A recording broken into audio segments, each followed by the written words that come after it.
Paz e graça para você ligado nessa emissora. Estamos começando o seu programa de reflexão, entrevistas e debates de todas as noites. Bom, Deus é soberano, Ele é o Criador de todas as coisas e Ele governa o universo. A Bíblia diz isso. Até que ponto vai o governo do Senhor em relação à vontade e à liberdade humanas? Será que Deus, na sua soberania, não deixou o homem criado à sua imagem e semelhança, com uma margem para também decidir soberanamente alguma coisa? Por exemplo, se quer ou não permanecer obedecendo a Deus, temendo a Deus, seguindo seus mandamentos, enfim, né? O homem tem liberdade para desobedecer a Deus? Dizendo de uma outra maneira, quando Deus faz os seus desígnios, e a Bíblia diz que ele tem os seus desígnios, os seus decretos, a sua vontade planejada na história, quando Deus faz isso, Ele permite que o homem frustre os seus desígnios, desobedeça a esses desígnios, ou o ser humano não tem essa capacidade porque Deus é soberano? Olha, lá no Evangelho de Lucas, a certa altura, aparentemente o Senhor Jesus, menciona grupos de pessoas, por sinal religiosas, que frustraram, que desobedeceram, que ficaram deliberadamente contra os desígnios de Deus. Então, esse texto serve para dizer que o homem tem, porque Deus deu liberdade para frustrar os desígnios de Deus ou não? Se não, como explicar essa passagem? Está no ar? Ou vejam só.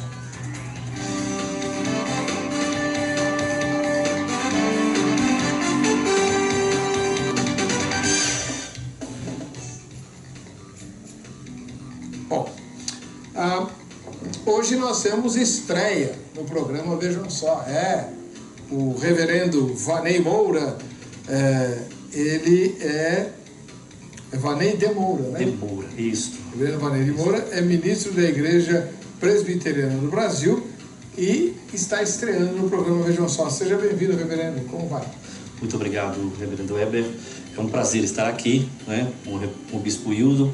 E eu espero poder contribuir para tentar, pelo menos, esclarecer a alguns a respeito de um tema tão debatido ao longo da história da teologia cristã e também hoje, Eu gostaria de poder contribuir também nesse debate de hoje. Então, o nome do irmão é Vanei de Moura Silva. Isso. Eu esqueci de falar o Silva. Isso. E o irmão pastoreia a Igreja Presbiteriana do Brasil aonde?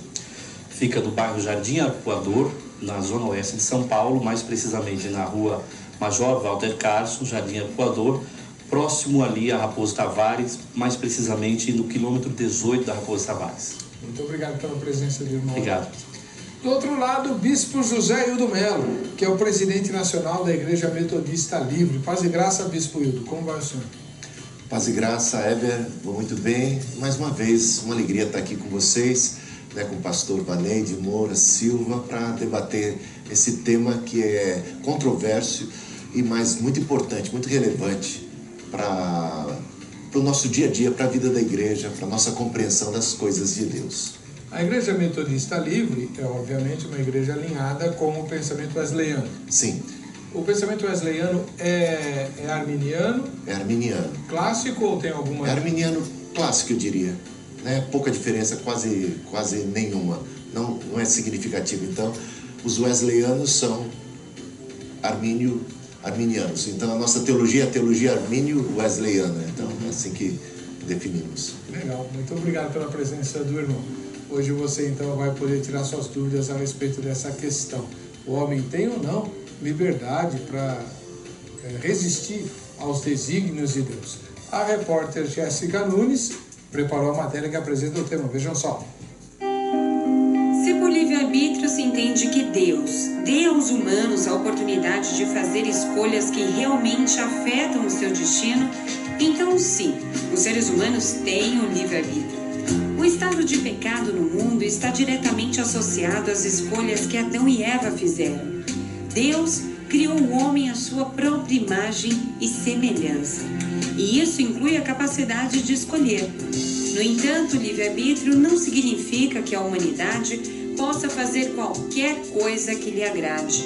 Nossas escolhas são sim limitadas ao que esteja em sintonia com a natureza. Por exemplo, um homem pode escolher atravessar ou não uma ponte. O que ele não pode escolher é voar sobre a ponte, pois a natureza o impede de voar.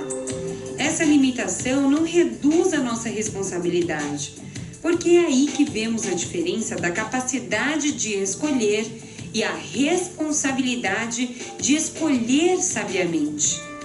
No Novo Testamento, os pecadores são repetidamente ordenados a arrepender-se e crer.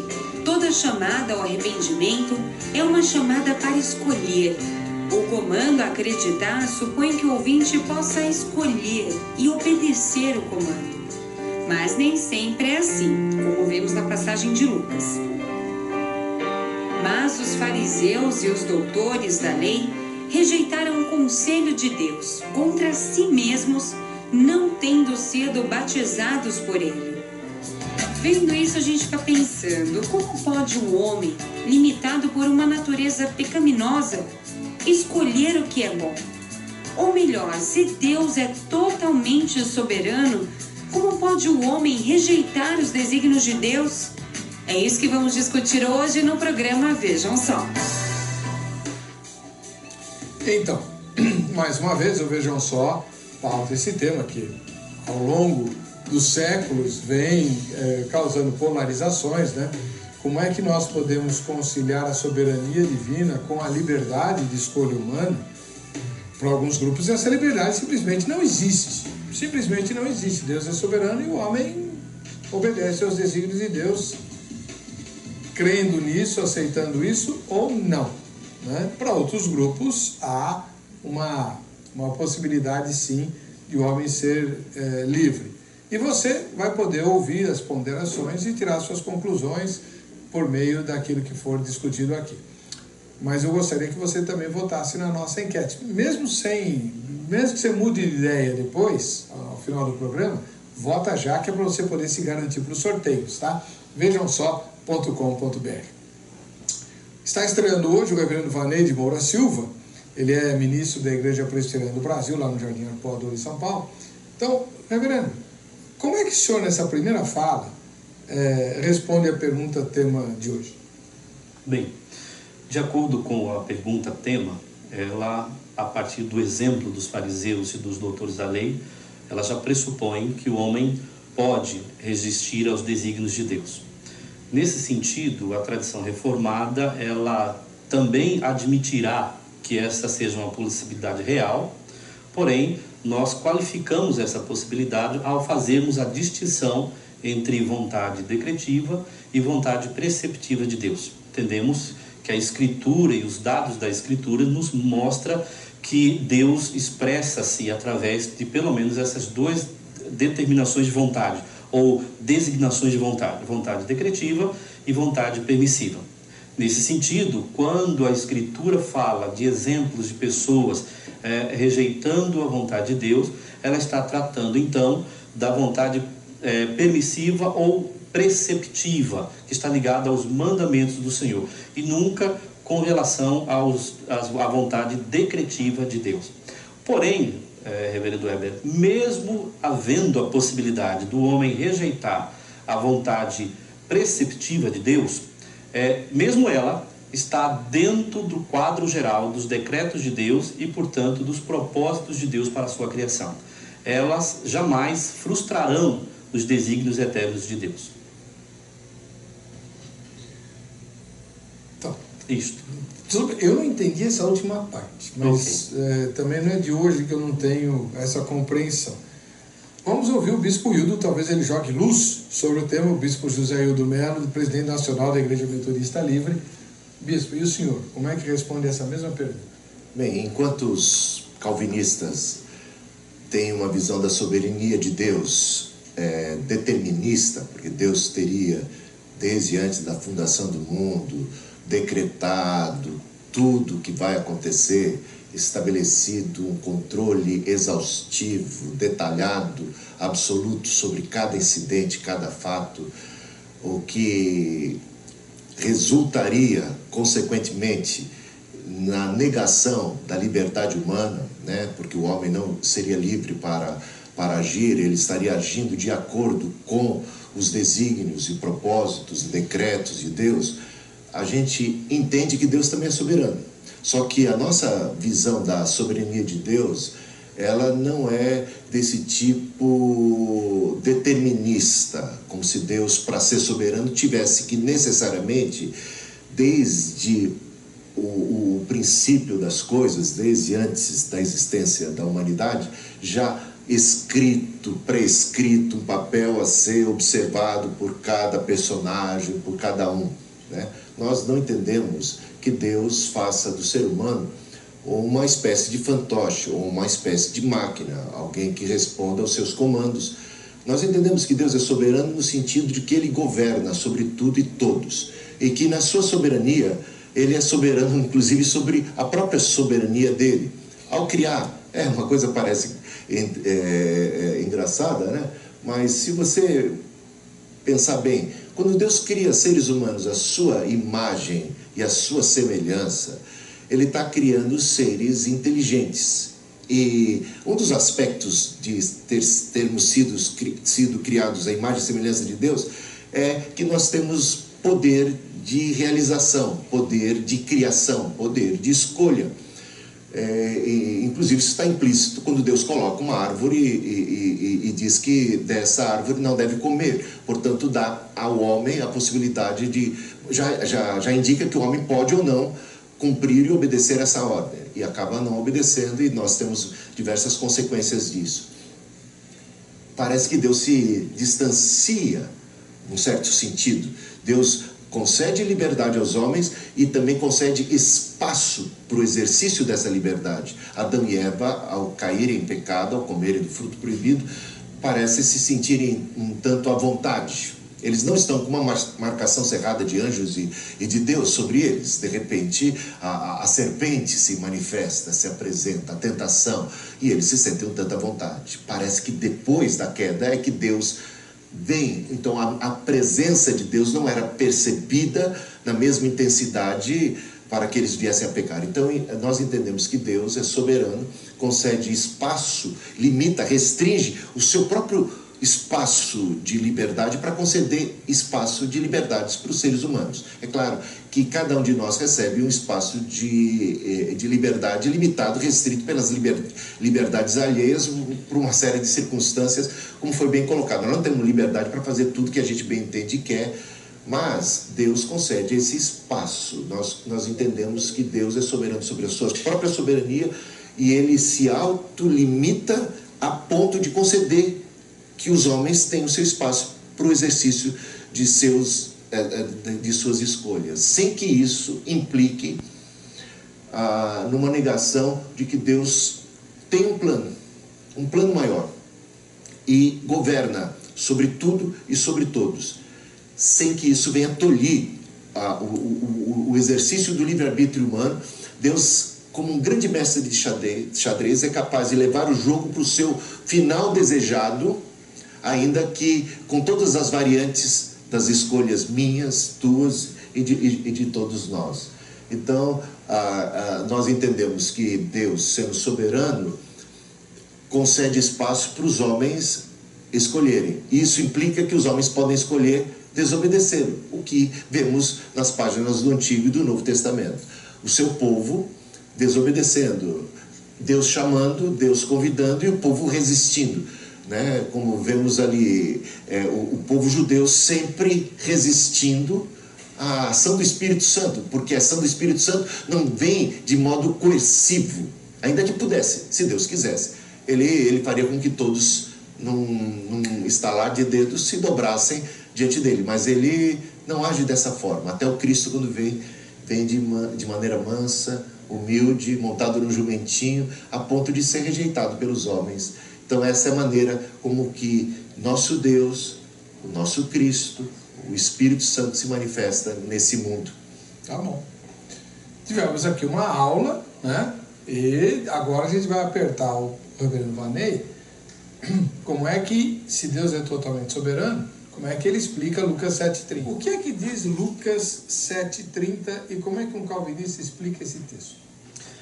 Ok, eu espero deixar claro até o final do debate, reverendo Weber, que também a tradição majoritária do calvinismo, ela não adota a posição determinista, não é? Na verdade, a posição majoritária dentro do calvinismo, ele é chamado, em relação à liberdade, nós utilizamos a expressão compatibilista.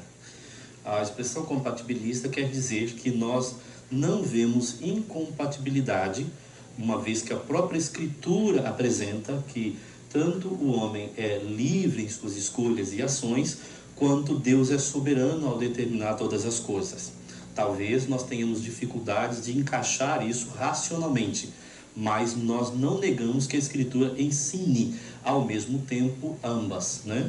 No passado, o termo mais utilizado para esta relação até filosófica era paradoxo, né? Hoje, o termo preferido é compatibilista, né? A ideia de que, sim, o homem é livre nas suas escolhas, nas suas ações, mas ao mesmo tempo ele opera dentro do quadro da soberania de Deus, que controla todas as coisas, inclusive as ações humanas, para cumprir o seu plano soberano. Em relação à passagem que deu origem ao tema, o que nós vimos aqui é o texto, talvez seja interessante lê-lo, diz assim, a partir do verso 29. Todo o povo que o ouviu e até os publicanos reconheceram a justiça de Deus, tendo sido batizados com o batismo de João. Mas os fariseus e os intérpretes da lei rejeitaram, quanto a si mesmos, o desígnio de Deus, não tendo sido batizados por ele. O contexto aqui é que Jesus está falando a respeito do reino de Deus. João manda alguns dos seus discípulos para perguntarem a Cristo se ele era aquele a quem haveria de vir, portanto o Messias, e logo imediatamente Jesus começa a tecer elogios a João, dizendo sobre a sua santidade, sobre o seu papel de profeta. E para concluir, a narrativa nos diz que o povo se converteu, né? O povo acreditou na mensagem, pediu o batismo e entendeu a justiça de Deus. Porém, os fariseus e os doutores da lei, com relação a si mesmos, rejeitaram. Nesse caso, o que eles estão rejeitando é esse convite ao arrependimento e ao batismo realizado pelo profeta João. Na verdade, Jesus também vai, logo na sequência do texto, dizer que essa rejeição não era apenas a João, mas até mesmo a ele. E isso fica claro quando, a partir do verso 31, ele conta a parábola das crianças que brincam numa praça, né? Eles rejeitaram a João, mas também rejeitaram a Cristo. Nesse sentido, a tradição reformada entende esta passagem naturalmente como homens que rejeitam o convite de arrependimento, porque este convite é um convite realizado por meio daquilo que no início eu distingui como vontade preceptiva de Deus, ou seja, que tem relação com as ordenanças, os mandamentos que Deus em sua palavra requer que o homem responda. É nesse sentido que eles rejeitaram. Eles rejeitaram, sim, de alguma forma a Deus? Sim. Nesse sentido, eles rejeitaram a vontade preceptiva, ou como alguns talvez costumam melhor dizer, vontade permissiva de Deus. O que eu afirmei anteriormente é que mesmo a vontade permissiva, eu prefiro o termo preceptivo porque estão ligados aos mandamentos de Deus, mesmo esta desobediência, de nenhuma forma ela vai frustrar o quadro geral dos propósitos de Deus para a sua criação. Eu me lembro de uma passagem que declara rapidamente isso, que é Jó 42, verso 1 e o verso 2. Bem sei que tudo podes e que os teus planos jamais serão frustrados. Nesse sentido, a liberdade que o homem tem de desobedecer os mandamentos de Deus se encaixam dentro do propósito geral de Deus em sua eternidade e na maneira como ele conduz para a realização do seu plano eterno. Um esclarecimento do irmão, para depois eu passar a palavra para o Bispo Hildo. Quando alguém como estas autoridades a quem Jesus se refere, desobedece a Deus, quando alguém resiste aos desígnios de Deus, Deus planejou que ela agisse assim? Sim, a concepção reformada entende que sim, uma vez que em vários momentos a Escritura também declara que tudo acontece, mesmo as mínimas coisas, de acordo com a vontade soberana de Deus. Por exemplo, nenhuma folha seca cai de uma árvore se não for da permissão de Deus. Nesse sentido, Deus está envolvido em tudo o que acontece na sua criação. Aliás, Talvez seja interessante qualificá-lo, não é? Como é que isso acontece? Como é que nós entenderíamos isso? Mas, de alguma forma, Deus assume a responsabilidade por todas as coisas que estão acontecendo, uma vez que Ele não é o Deus que reage, mas é o Deus que age, planeja e realiza o seu propósito. Vou pedir para o irmão achar um texto que debate esse negócio da folha da árvore, já me pediram, né? Enquanto isso, eu vou ouvir o bispo Hildo. O senhor não mudou de ideia? O reverendo Vanei explicou direitinho que não é determinismo. Ele explicou, mas não me convenceu, porque eu acho bem interessante essa tentativa calvinista de escapar do óbvio, né? Que a posição deles seja, de fato, determinista, porque a última fala do pastor Vanei entrega o ouro, né? Dizendo que eles não poderiam ter agido de outra forma, porque o plano de Deus era esse mesmo. Né? Ou seja, uma pergunta que eu faria, né, que eu levanto aqui nessa questão. Por exemplo, os judeus, eles rejeitaram, no modo geral, eles rejeitaram. Cristo veio para os que eram seus, mas os seus não o receberam. Eles rejeitaram o conselho de Deus, rejeitaram o batismo de João, rejeitaram Cristo. Jesus chora sobre Jerusalém, Mateus 23, versículo 37, ele diz: Jerusalém, Jerusalém, que matas os profetas, apedrejas tantos quantos te são enviados. Quantas vezes eu quis, como a galinha ampara seus pintinhos, eu quis salvar vocês, eu quis abraçar vocês, né? Mas vocês não quiseram.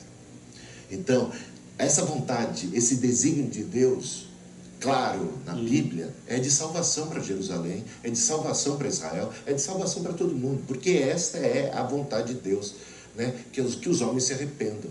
Esta é a vontade de Deus, que todos sejam salvos. Ele é paciente, ele ainda não veio segunda vez, porque ele dá tempo para que as pessoas se convertam. Então, o propósito de Deus eterno é que os homens sejam salvos através da fé em Jesus Cristo. Não há, no propósito eterno de Deus, ninguém que precise ficar fora dessa salvação. Ninguém que esteja já decretado como salvo e outros decretados como perdidos ou esquecidos, né, na sua vontade permissiva ou qualquer que seja a vontade de Deus, largados a si próprios, enquanto outros foram resgatados por uma graça irresistível, conforme o ponto de vista calvinista. Que a graça de Deus se manifesta, quando se manifesta salvadora, se manifesta de modo irresistível. Portanto, a gente tem, você como calvinista, você com toda a sua tentativa de partir de se esquivar desse óbvio, você tem que reconhecer que se aqueles judeus tivessem recebido a graça, conforme Calvino dizia, uma graça salvadora e irresistível, eles não teriam outra opção, eles não teriam outra escolha, a não ser se converterem. E essa é a verdade do calvinismo. Portanto, Deus negou-lhes esta possibilidade. Eles nunca de fato tiveram e receberam, segundo o ponto de vista calvinista, uma graça do tipo irresistível para a salvação. Portanto, eles não tinham escolha. A única escolha que eles tinham era resistir. Eles resistiram porque estavam designados a resistir. E isso é que a gente acha inconcebível. Isso não, faz... Deixa eu ver se é assim mesmo. Tá bom. É assim mesmo? Bem, não. Não é assim? Não é assim, ou pelo menos com as palavras tão fortes como o Reverendo utilizou. O irmão tem liberdade, pode falar. Nós temos diversos textos nas Escrituras, que eu acho que é isso que precisa ficar claro, é que nós temos que lidar com muitos textos que inequivocamente mencionam a livre escolha e as ações responsáveis dos homens. O irmão, o pastor citou sobre a rejeição dos judeus, não é? Por outro lado, nós temos outras inúmeras passagens que afirmam a total e absoluta soberania de Deus, não é? alguns exemplos poderiam ser dados. Isaías 45, versos 6 e 7, Isaías 46, verso 9 e 10, né? O próprio Jó 42, 1 e 2, Isaías 45, a gente pode até ler aqui. Então. A Bíblia é sempre bem-vinda. Isso. Tem que ser, né? Palavra de Deus. 45? Isso, 45, 6 e 7. Pode ler. Diz assim as Sagradas Escrituras: para que saiba até ao nascente do sol e até ao poente, que além de mim não há outro. Eu sou o Senhor e não há outro. Eu formo a luz e crio as trevas. Faço a paz e crio o mal. Eu sou o Senhor, faço todas estas coisas. Isaías 46 também fala a respeito da manifestação da sua vontade soberana. 46, 10 diz assim: porque desde o princípio anuncio o que há de acontecer, e desde a antiguidade as coisas que ainda não sucedem. Que digo, o meu conselho permanecerá de pé, farei toda a minha vontade. Efésios 1:11 diz que Deus faz todas as coisas conforme o conselho da sua vontade. E eu poderia aqui multiplicar os textos que vão falar a respeito da absoluta soberania de Deus. Mas eu também não posso negar outras passagens da Escritura que falam, primeiro, da ordenança de Deus em que o homem obedeça, né? Chamando a obediência, chamando a conversão, chamando a um relacionamento com Deus. E também outros textos que mencionam que este homem não correspondeu a este chamado, não obedeceu. Então nós temos que lidar com isso. E aí quais são as formas de lidar com esses dois grupos de textos, né? Você tem a forma determinista, que talvez haja aí uma confusão, porque infelizmente alguns chamados de hipercalvinistas vão defender a soberania decretiva de Deus ao ponto, ou quase, de negar a responsabilidade e a liberdade do homem. O grupo majoritário dentro da fé reformada não defende essa posição. Nós defendemos, por isso que eu mencionei que o conceito fundamental nosso é de compatibilidade, porque tentamos lidar com estes dois grupos de texto. Outra possibilidade é a possibilidade chamada também do teísmo do livre-arbítrio, que vai dizer que, como é que eu amarro as duas coisas, né? Deus é soberano, eles não negam, porém qualificam, definem a soberania diferente da tradição reformada, e vai dizer que Deus é soberano e controla, fazendo com que o seu plano finalmente aconteça por meio da presciência. Isso é o que é chamado de teísmo do livre-arbítrio.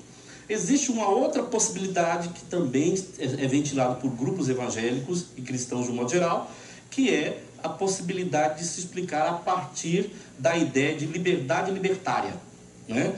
Deus, na verdade, não só ele deu liberdade significativa ao homem, como ele tem até, ele se autolimitou, conforme a afirmação do bispo anteriormente, se autolimitou, e nessa autolimitação ele nem sequer pode conhecer o futuro das ações humanas. Isso é o teísmo aberto. Isso, o teísmo aberto. Eu sei que o bispo Hildo não é do teísmo aberto, ele já vai dizer se o teísmo do livre-arbítrio. Do livre-arbítrio corresponde à posição dele já. Sim. Mas, antes eu queria que o senhor concluísse usando o exemplo do tema. Em Lucas 7,30, aquelas pessoas lá que resistiram aos desígnios de Deus, segundo o Senhor Jesus, fizeram isso usando a sua liberdade ou fizeram isso porque Deus queria que elas fizessem aquilo? Ambas as coisas aconteceram, e por isso o termo compatibilidade. Só para ilustrar com outras passagens, você pode ver isso no exemplo da história de José, você pode ver isso com o exemplo da própria crucificação de Cristo. Espera um pouquinho. Né? Aí eu vou da crucificação de Cristo. Por quê? Qual é a compatibilidade, reverendo Heber, que eu estou afirmando? Que quando o homem age no uso da sua faculdade livre e responsável, ele faz porque a sua própria vontade o inclinou para tal. Por esta razão, ele é responsável. E nós afirmamos que ele, ao fazê-los, portanto, aqui nessa passagem de Lucas 7,30, quando os doutores da lei e os fariseus fizeram aquela rejeição, eles fizeram no uso da sua faculdade de liberdade, com responsabilidade e com consciência com o que estavam fazendo. Isso nós não negamos. A outra afirmação, que por isso compatibilidade, é que Deus não foi pego de surpresa com este ato de rejeição dele, de alguma forma misteriosa, que temos dificuldade de encaixar ambas, uma vez que a liberdade da criatura tem relação com a dependência do Criador. Atos capítulo 17, versos de número 24, 25 até o verso 28, vai dizer que nós existimos, vivemos e nos movemos na dependência de Deus. Portanto, toda e qualquer ação e escolha humana, de alguma forma, depende de Deus e não pode ser feito alheio à vontade de Deus. Nesse sentido, mesmo quando eles fizeram aquilo que fizeram, segundo os desejos de seu coração, e eles são, portanto, livres e responsáveis por ela, os planos de Deus não estavam sendo frustrados, estavam, na verdade, se cumprindo. Muito bem. Bispo Hildo. Bem, eu não sou adepto do teísmo aberto. E já afirmei aqui isso de teologia armínio wesleyana. Então, Que também é reformada, não é? também é reformada. Essa ideia de colocar só o Armínio, ele era um reformado de primeira categoria, teólogo tremendo, né? Então nós nos sentimos também parte da reforma, né? Eles querem essa exclusividade e o monopólio de se chamarem reformados, mas nós somos reformados também, somos da reforma, né? E fazemos coro com toda a igreja primitiva. É muito interessante, né? É muito interessante. Depois se a gente pudesse ir para a patrística, então conversar, e aí ia ser realmente muito interessante. Mas, voltando aqui, os pregos, sim. O tema aqui, olha, veja só o ponto de vista calvinista, seja de um tipo ou de outro. Eles entendem que serão salvos apenas aqueles que Deus de antemão pré-determinou que venham a ser salvos. Portanto, a questão da salvação nada teria a ver com a escolha ou atitude, ou nada com que Deus tenha visto. Seria incondicional, uma eleição incondicional que Deus olhou desde antemão. Ele determinou que determinado grupo de seres humanos, né, seriam salvos em detrimento dos demais que ele simplesmente esqueceu e largou na perdição. Isso não importa qual ponto de vista você defende esse tipo de coisa. Então, Deus, ele determina, ele age de maneira irresistível, manifestando uma graça irresistível sobre aquele pecador que ele deseja salvar, de modo que o pecador não tem escolha, a não ser escolher o que Deus propõe por uma graça que ele, ser humano, não consegue fazer outra coisa a não ser se render a ela. Portanto, se a salvação é desse tipo, do tipo como os calvinistas apresentam, Deus está no poder e no comando da salvação, do começo, meio e fim. Ele escolhe quem ele vai salvar e ele salva quem ele bem entende, né? E ele poderia salvar a todos, mas escolhe salvar apenas alguns. E isto traz problemas seríssimos, né? Mas antes do senhor dizer os problemas seríssimos, eu queria que o senhor respondesse uma coisa. Mas a salvação não é obra exclusiva de Deus? É uma obra exclusiva de Deus, porque Deus preparou a salvação em Cristo Jesus. E ele executou. E ele aplica. E ele aplica. Então o homem não tem que... Então os calvinistas estão certos. Não estão certos, porque quando Deus fez isso, ele fez isso para toda a humanidade, e não para um grupo limitado de pessoas, né? Como diz lá o apóstolo João na sua primeira epístola, Jesus é propiciação pelos nossos pecados. Nossos quem? Ele falando da comunidade dos crentes, nós que somos salvos, mas não apenas pelos nossos, mas pelos do mundo inteiro. Portanto, os universalistas vão dizer, tá vendo? Todo mundo vai ser salvo. Não, porque a salvação é condicional. Os universalistas entendem a salvação de modo incondicional, como Deus impondo a salvação sobre todos. Não, a graça de Deus se manifesta salvadora a todos os homens, indistintamente, porque Deus amou o mundo de tal maneira. Agora, há uma condição.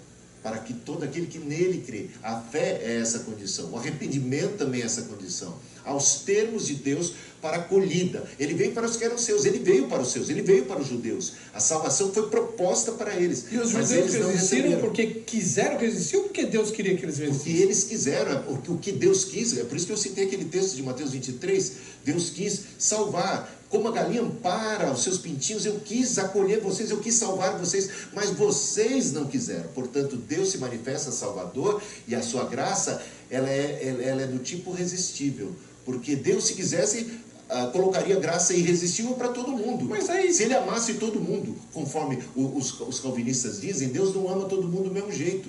Ele ama uns para a salvação e outros ele ama só no sentido de dar boas coisas para eles. Mas dar boas coisas materiais para as pessoas e negar-lhes o principal, de que vale ganhar o mundo inteiro e perder a alma. Que amor é esse de Deus? Gente, a gente bota em xeque o amor de Deus, o caráter de Deus, quando Deus é amor e faz discriminação de pessoas, acepção de pessoas, dá salvação para uns e deixa os outros abandonados. Veja que eu fico alterado um pouco, porque eu realmente acho isso, o que a gente chama assim, um decreto abominável. Tinha um teólogo lá, decreto de Deus. Tem um teólogo lá que chama a ordem do Salus, ele chama de decreto horrível. Horrível. Não lembro qual é o teólogo. E é um calvinista.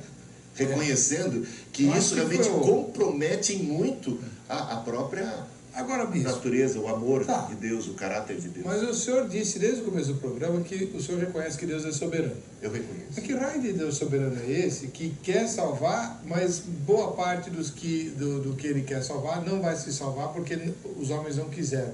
Então a soberania de Deus está sujeita à vontade humana? Por isso que eu fiz questão de colocar que Deus, em sua soberania, buscando, ao criar seres à sua imagem, à sua semelhança, buscando um relacionamento vivo, relacionamento autêntico. Por quê?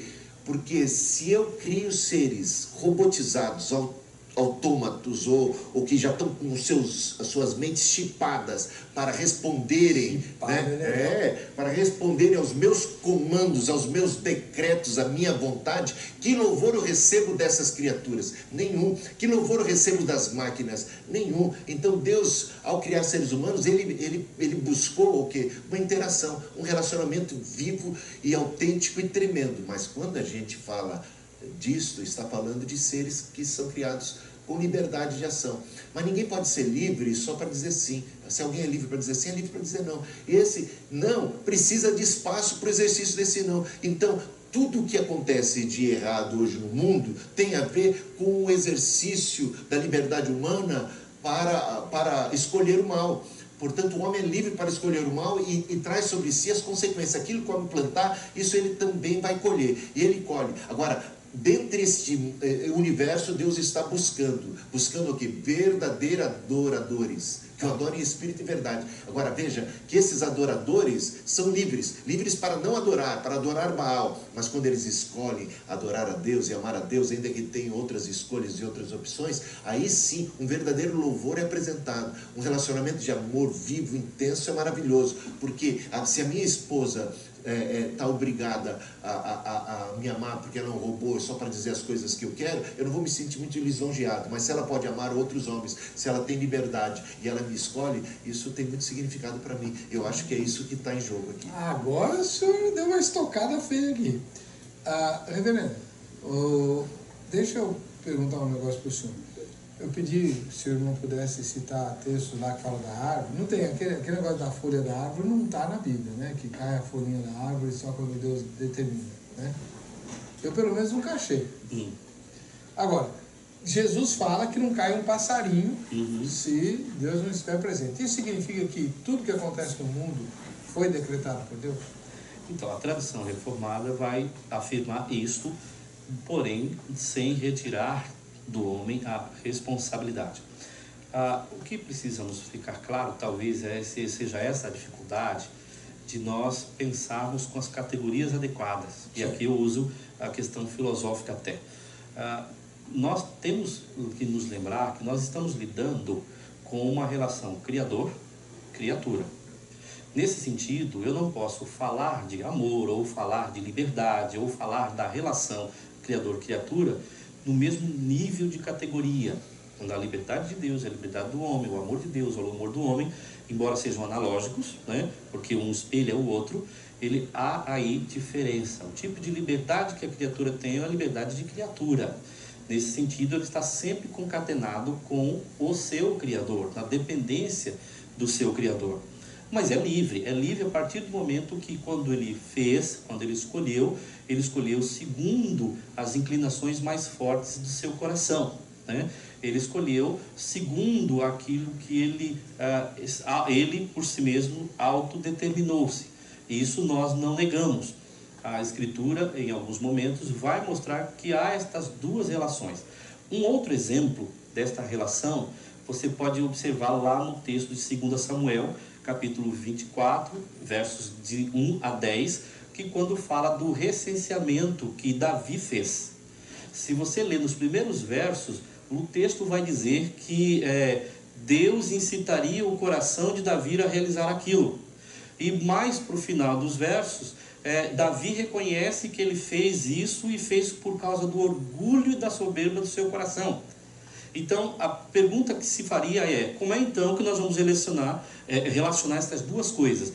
A nossa maneira de relacionar é a ideia, como nós afirmamos, de compatibilidade. Nós não vemos que a Escritura ensina que haja uma incompatibilidade entre o Criador estabelecendo todas as coisas, conduzindo todas as coisas para levar a cabo o seu projeto. Lembremos-nos que todas as ações de Deus ela é teleológica, ou seja, ela busca um fim, e ao mesmo tempo o ser humano agindo. Aí na teologia reformada a gente utiliza inclusive uma expressão em latim que a gente chama de concursus, ou operação concursiva. Deus, para realizar os seus planos eternos e soberanos, ele usa dos meios, né, de maneira mediata ou imediata. Mediata através de pessoas, da natureza, de animais, de acontecimentos, e imediata quando ele age diretamente.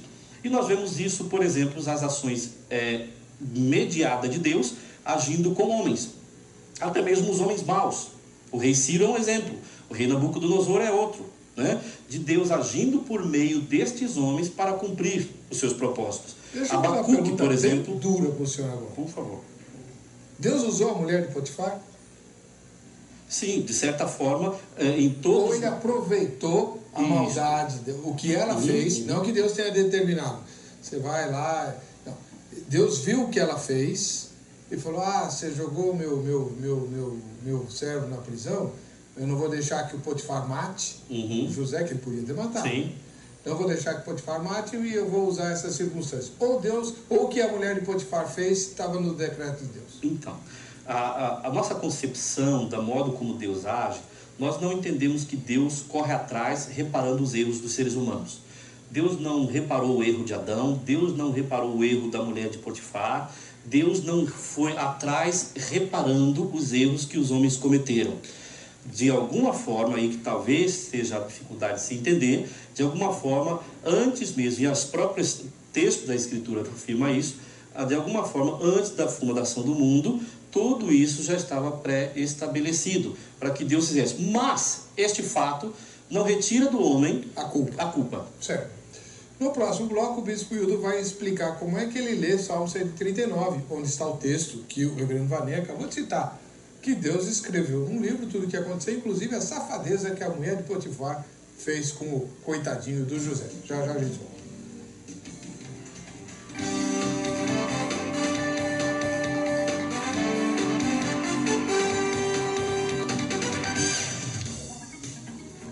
Ok, muito bem, estou de volta com o programa. Vejam só, mandando um ósculo santo para o povo aí da Igreja Assembleia de Deus, Ministério Ipiranga, lá na Água Funda, aqui em São Paulo, né? Eu vou estar com os irmãos, encerrando o ciclo de escola dominical. Eles terminaram agora de estudar o Evangelho de Lucas e eu fui convidado para dar aula final lá, domingo agora, esse domingo, dia 28 de junho, lá às 9 horas da manhã, na Igreja Assembleia de Deus, Ministério Ipiranga, lá na Água Funda, pertinho do Zoológico, aqui em São Paulo.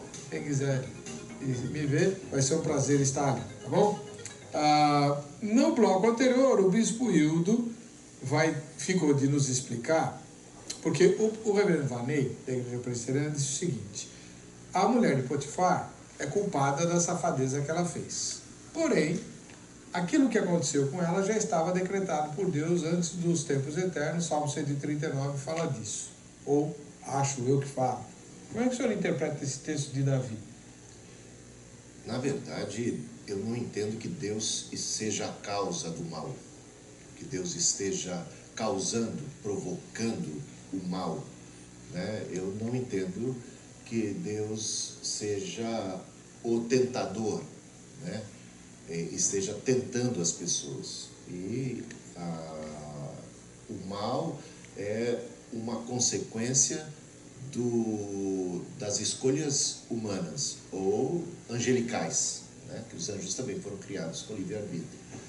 Então, E por que eles não podem ser salvos, então? É porque, de alguma maneira, pecaram contra todas as evidências, né? Eles tinham muito mais luz que os seres humanos. Eu acho que aquele tipo... Alguns cristãos, que, conforme o autor de Hebreus, no capítulo 6, né? Até João fala sobre pecados que são... pelos quais digo que não ores mais, né? Então... Tem gente, até mesmo nesse mundo, que já experimentou, conforme o autor de Hebreus 6, os poderes do mundo vindouro, que teve a plena revelação da graça, experimentou a salvação de maneira muito contundente, muito clara, e rejeitou, se apostatou, e diz que não tem mais perdão a essas pessoas também. Os anjos estariam nessa categoria de gente que diante de toda luz, diante de toda graça, escolhem, decidem, né? Não porque Deus decidiu por eles, não porque Deus os obrigou a agirem assim, não porque estão cumprindo o decreto de Deus, mas por sua livre e espontânea vontade, né? A esposa de Potifar, por sua livre e espontânea vontade, né? Se deixou levar pelo pecado, pela tentação, né? Pelo desejo de adulterar com José. E José, por sua livre e espontânea vontade, fugiu, e isso traz o que a gente pode dizer assim, uma virtude, né? Ele torna-se um exemplo para nós, que devemos fugir da prostituição, né? Que devemos fugir das paixões desse mundo, que não devemos amar o mundo. E por falar em amor, né? O pastor Vanei tocou um pouco de en passant na questão do amor. Você veja que o calvinismo tem um sério problema com a questão do amor em relação a Deus, porque se Deus ama, ele não ama todas as pessoas igual do ponto de vista calvinista, porque ele amou a uns para conceder-lhes salvação de modo incondicional, que ele poderia conceder, segundo o ponto de vista calvinista, a quem ele bem entendesse, que não há condição alguma de fé, de qualquer coisa que esteja no homem. Então Deus escolhe um punhado, né? E a grande maioria da humanidade ele simplesmente ignora e deixa e abandona.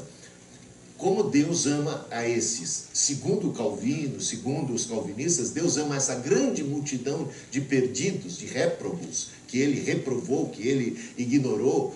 Ele ama no sentido de fazer chover sobre eles, de dar vida, de dar pão, né? Dando coisas. Agora, que tipo e que espécie de amor é este? Quando nós bem sabemos nas palavras de Jesus que do que vale ganhar o mundo inteiro, ainda que recebêssemos de Deus todas as benesses possíveis, fôssemos milionários, cheios de saúde, cheios de riqueza, isso seria um grande engodo, quando de fato Deus não nos concedeu a vida eterna. Do que vale ganhar o mundo inteiro e perder a alma. Então, a espécie de amor que Deus tem pela grande maioria da humanidade, segundo o ponto de vista calvinista, é um amor cruel. É um amor que, segundo João Wesley, um amor de dar arrepios. Quando a gente pensa nessa espécie de amor, de gelar o nosso sangue. Por quê? Porque podendo salvar as pessoas, as abandona e as entrega a si próprias, a sua condenação, enquanto outros ele ama de modo especial. Então Deus seria do tipo que faz acepção de pessoas e ainda obriga nós, os cristãos, a amarmos como ele nunca amou. Porque Deus diz que nós devemos amar os nossos inimigos, né? E Deus não amou a todos igualmente, segundo o ponto de vista calvinista. Este é o maior calcanhar de Aquiles do ponto de vista calvinista e, para mim, insuperável. Outro é que faz de Deus essa ideia de soberania tão plena, tão absoluta, faz de Deus o autor do mal. E o único jeito de você escapar da conclusão de que para que Deus não seja o autor do mal, é entender que Deus criou e deu liberdade aos seres humanos, e os seres humanos tiveram espaço para o exercício das suas liberdades e pecaram e erraram, e o mal existe como uma consequência disto. Qual que seria o grande problema, reverendo Vanei, de admitir isso que o bispo Hildo acabou de falar? Ué, Deus deu liberdade ao homem, o homem escolheu o mal, e é por isso que o mal existe, e ele não tem responsabilidade nenhuma por isso, ele não precisa ter decretado todas as coisas. Bem, o primeiro problema é com os próprios dados bíblicos, né? Textos bíblicos vão afirmar o contrário. Por exemplo, o bispo Hildo afirmou aí algumas vezes que Deus não faz acepção de pessoas. Romanos 9 declara o contrário. Romanos 9 diz que Deus resolveu escolher a Jacó antes de Esaú, enquanto nenhum outro tinha feito obra boa ou má.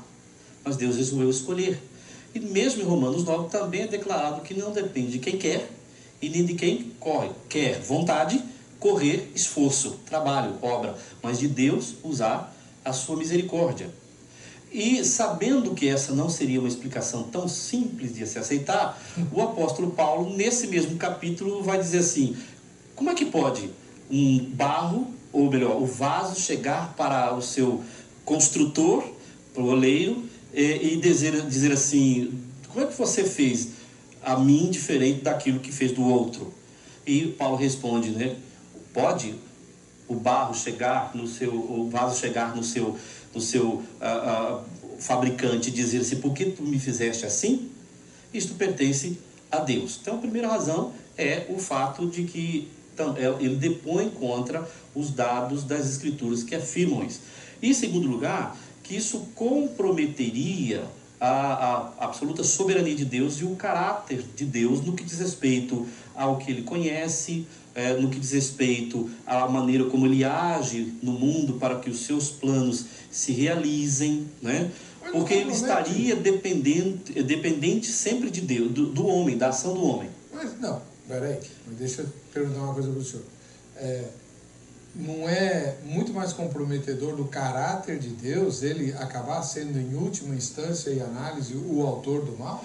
Em primeiro lugar, nós entendemos que não é, porque a Escritura em nenhum lugar dá a Deus a culpa moral pela presença do pecado no mundo. Porém, várias passagens das Escrituras, nós já acabamos de ler Isaías 45, que afirma que Deus assume a responsabilidade pela presença do mal no mundo, entendeu? Então, mas a Escritura não atribui falha moral em Deus. Por quê? Porque ele é o Criador. Sendo ele o Criador, a lógica que rege a vontade do Criador é diferente, porque quem legisla a conduta moral é ele, e a Escritura jamais afirma que Deus, portanto, é culpado do mal moral. No entanto, assume a responsabilidade, que o mal só existe na criação porque ele, de alguma forma, conduziu a história para isso, no mínimo permitiu. Vou pedir socorro para os dois irmãos, porque os dois irmãos, além de teólogos de primeiríssima grandeza, são pastores de igreja local, certo? E aí é complicado, porque o pastor de igreja local lida com ansiedades, angústias e sofrimentos humanos.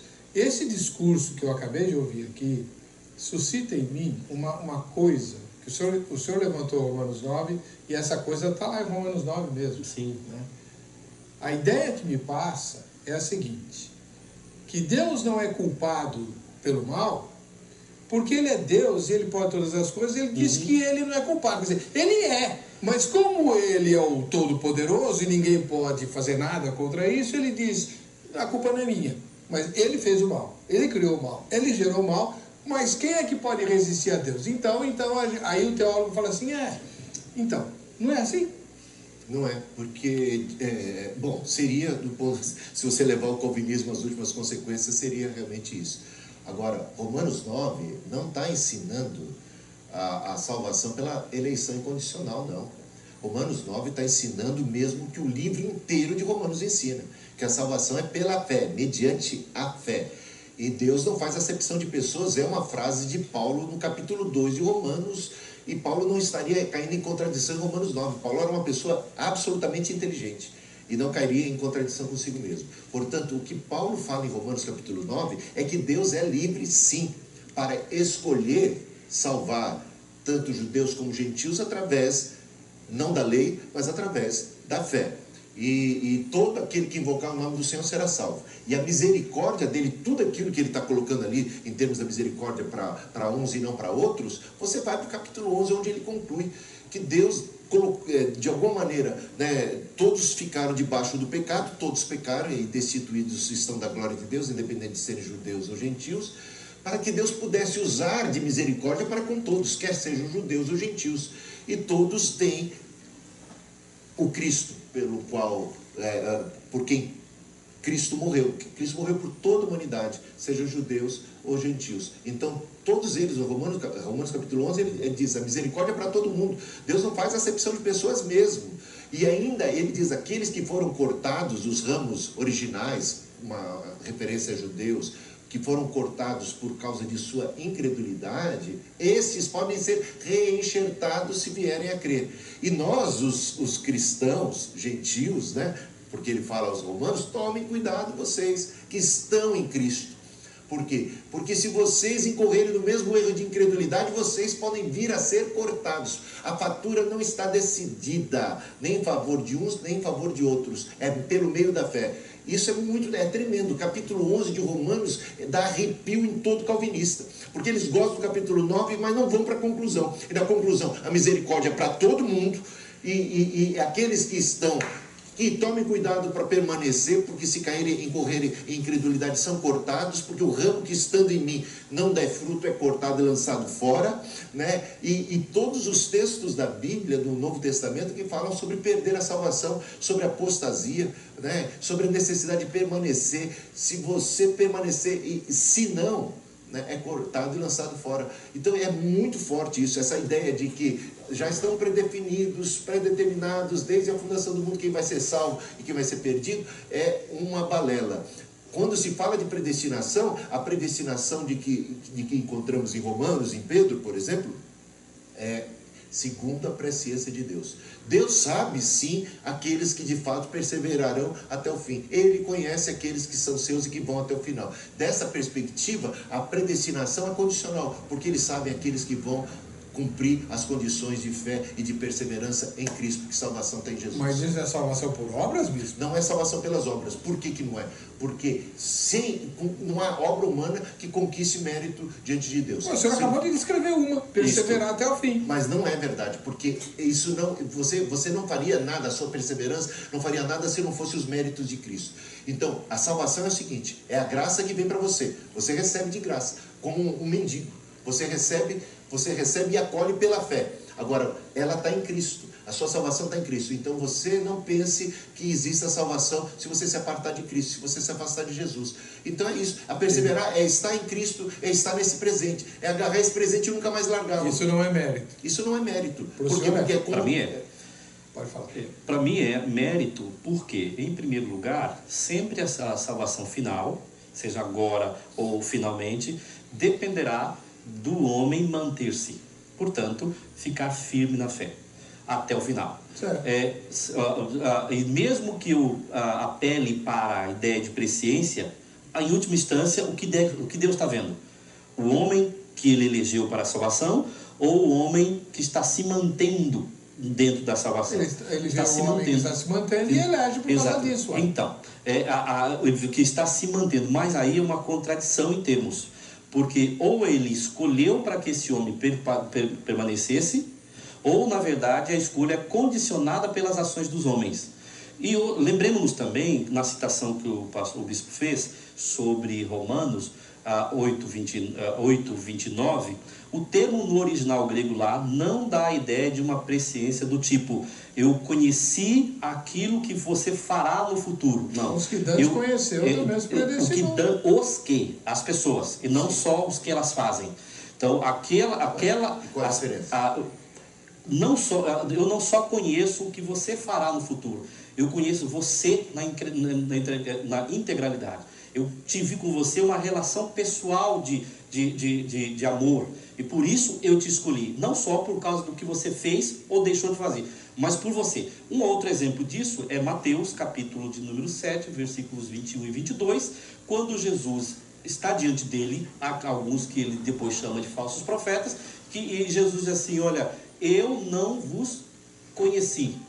É o mesmo termo grego ali utilizado para falar que também é utilizado em Romanos. Ou então em Mateus, quando diz que José não conheceu a Maria, que é a ideia de uma relação íntima, pessoal, de amor com aquela pessoa, e não somente com aquilo que ele fez ou deixou de fazer. Mas não exclui, né, Reverendo? Claro, não estou excluindo. O que eu quero dizer é que isso quer dizer que eu não escolhi você porque eu vi que você faria algo ou deixaria de fazer. Mas eu escolhi você porque eu resolvi ter com você um relacionamento de amor. Não, peraí. Aí que tá. Até que ponto, essa é uma pergunta que eu faço para os dois, não preciso responder porque é uma pergunta retórica. Até que ponto a nossa interpretação de textos como estes está mais condicionada ao sistema que nós abraçamos do que a uma exegese mais pura do texto? E o sistema calvinista é complicadíssimo, né? Porque ele é muito engessadão. Já o sistema arminiano, tanto é que tem arminianismo de todo tipo, né? É mais aberto. Vamos ver o que a nossa repórter ouviu quando fez a pergunta tema de hoje. Se Deus é totalmente soberano, como pode o homem rejeitar os desígnios de Deus? Bom, tem um chamado livre-arbítrio, né? Deus ele não criou robôs, Deus ele criou seres humanos e deu, no caso, a opção das pessoas fazerem suas próprias escolhas, né? Servir a ele por amor ou seguir seus próprios conceitos, desígnios. É um livre-arbítrio, cada um faz sua escolha. Não há nenhum problema do homem rejeitar os desígnios de Deus. Deus continua sendo soberano sobre isso. Numa visão, vamos dizer assim, calvinista da coisa, Deus sempre faz as suas escolhas independente das escolhas do homem. O homem, na verdade, autentica as escolhas que Deus fez. Então, nesse sentido, o homem nunca vai surpreender Deus nas suas escolhas, de escolher Deus ou de não escolher Deus.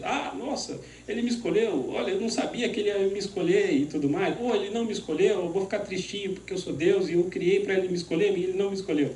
Na verdade, Deus já sabe desde o início a história, e a beleza disso é saber que quando a gente o conhece é porque de fato ele já nos amou primeiro, já nos escolheu primeiro. Então, aquele que rejeita Deus, na verdade é porque Deus não o escolheu, ou porque realmente ele não entendeu o que Deus tem para a vida dele, né? E ele não entendeu a mensagem, mesmo que ele tenha entendido, é um resultado de que Deus já fez, e Deus já sabe a escolha daquele camarada. Deus, quando ele criou Adão e Eva, ele disse para eles, não comam do fruto, mas ele permitiu que a árvore ficasse no jardim. Ele deu direito de escolha. E é isso que torna nós um ser racional e nos difere de outros seres. Porque se nós agíssemos sem escolha, nós agiríamos por instinto.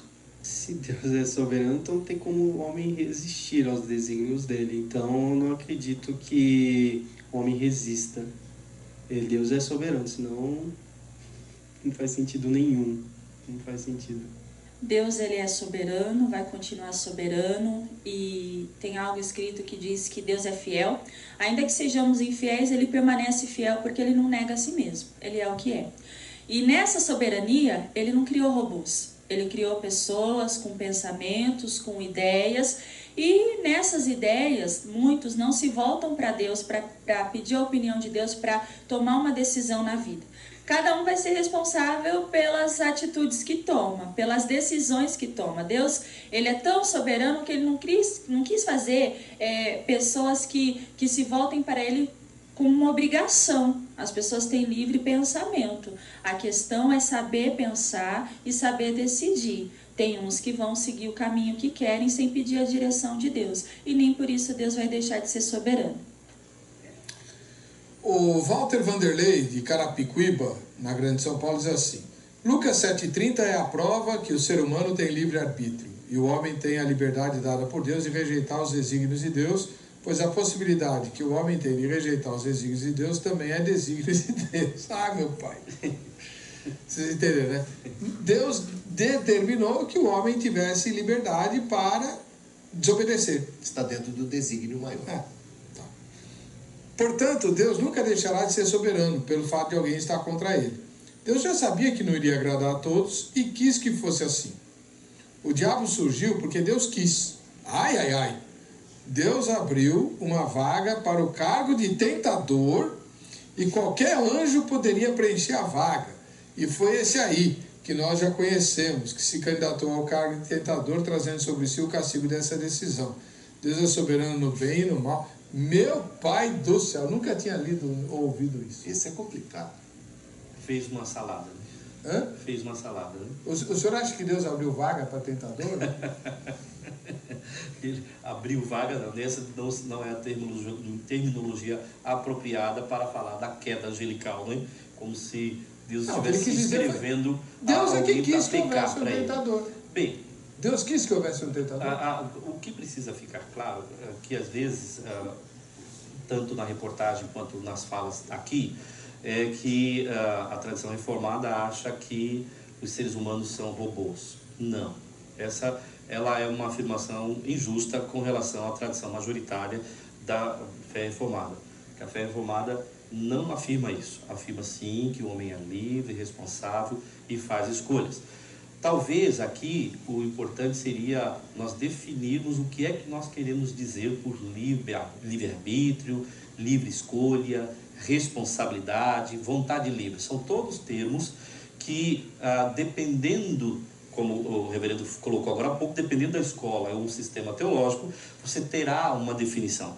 Talvez as nossas discordâncias sejam porque nós discordamos quanto à definição de alguns termos base para podermos começar a conversa. Porque eu afirmo que a fé reformada entende que o ser humano escolhe, que ele é livre, porém que isso também está dentro do quadro dos decretos e da ação soberana de Deus no mundo, que é a vontade preceptiva quando ele nega, né?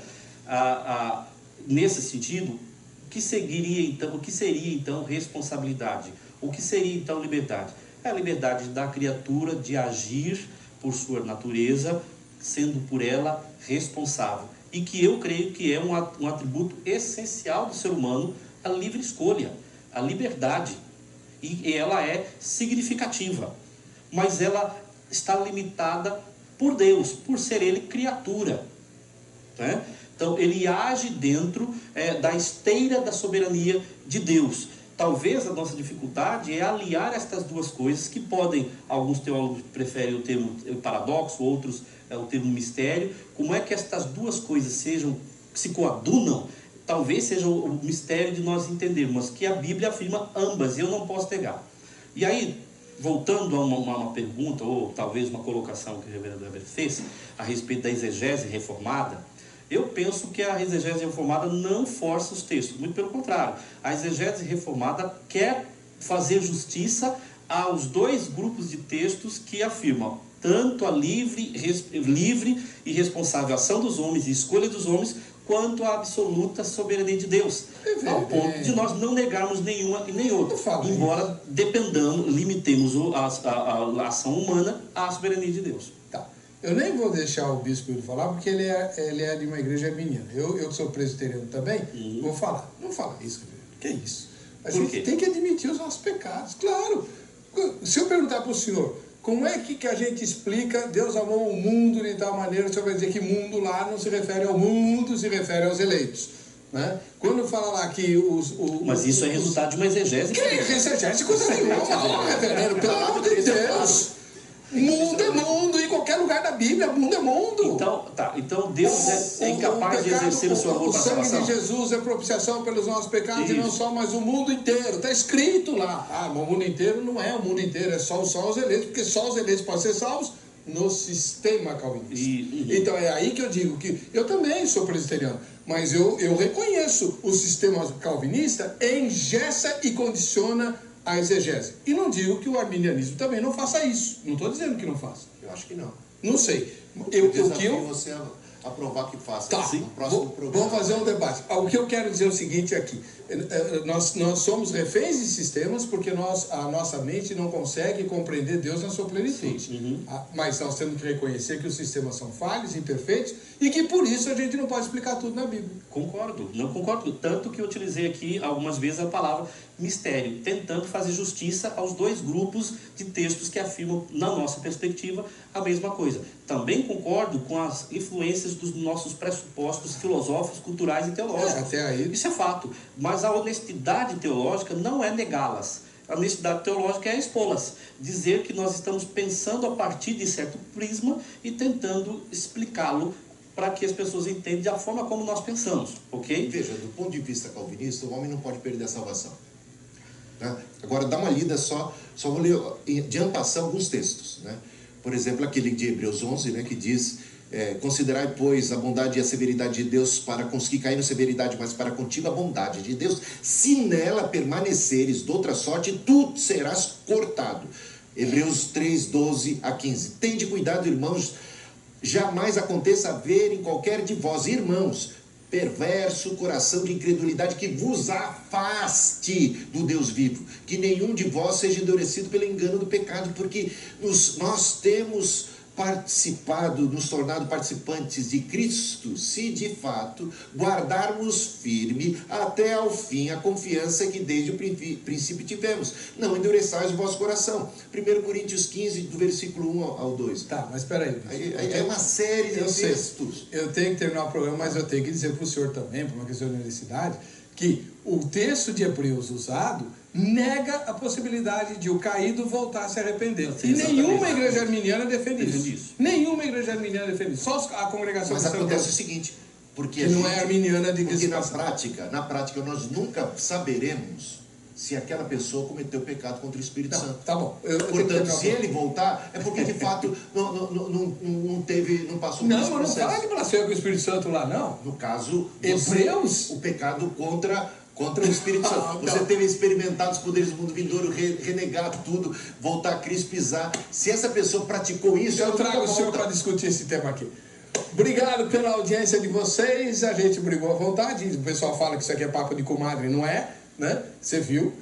E aí você pode tirar suas dúvidas com os dois convidados de hoje. O Reverendo Vanei e o Bispo Hildo estão à sua disposição pelo site feijãosó.com.br. Na aba convidados, quem é que ganhou o brinde da grade, quem foi? O Adriano, aqui de Tupã, no interior de São Paulo, tem a grade aí de Tupã, tá bom? Até o próximo Feijão Só.